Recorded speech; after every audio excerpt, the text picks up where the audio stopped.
Bata pa lang ako, namulat na ako sa kahirapan. Isa sa mga hindi ko makakalimutan, December 25, 2005 noon. Nasa palengke ako noon, nagbebenta ng mais. Hindi mo iniinda na kahit Pasko, nagbebenta ka ng mais dahil para lang magkaroon ka ng pera. That time, na-realize ko, ang hirap palang maging mahirap. At sa araw din na yon, napaluwa ako at nag-pray kay Lord. Lord, sana darating yung araw na mabago rin ang buhay namin. Sa awa din ng Diyos, nakapagtapos ako ng pag-aaral sa kabila ng salat na pagbubuhay namin. At syempre, sobrang tuwa ko naman dahil sa pagkakaalam, pagtapos ka na mag-aral, makakatulong ka na sa pamilya mo. Pero nagkamali pala ako dahil noon, nagtatrabaho na ako sa Manila, pero kahit 500 pesos hindi ko may padala sa pamilya ko dahil nga sa sobrang liit din ang kinikita ko noon. Kaya nag-decide ako na mag-abroad dahil sa paniniwala na pag nag-abroad na ako, makakatulong na ako sa pamilya ko.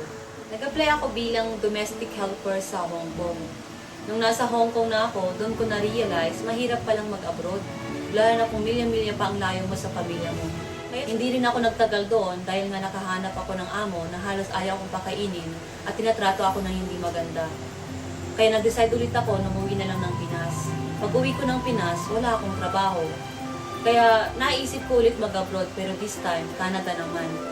Hanggang isang araw, nang nag-a-apply ako papuntang Canada, inimbita ako ng kuya ko na mag-attend ng seminar ng InGlobal. Pero that time, sobrang negatibo ako. Kaya tumagal ako bago ako nag-join.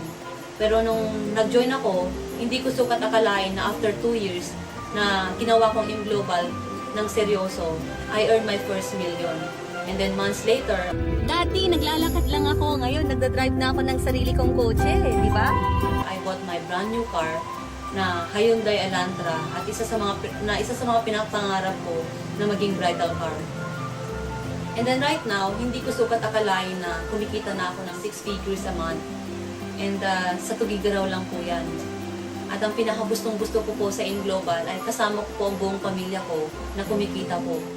Actually, ngayon po, lima po kayo magkakapatid na ngayon may kanya-kanya na pong sasakyan na dati po pangarap lang po namin.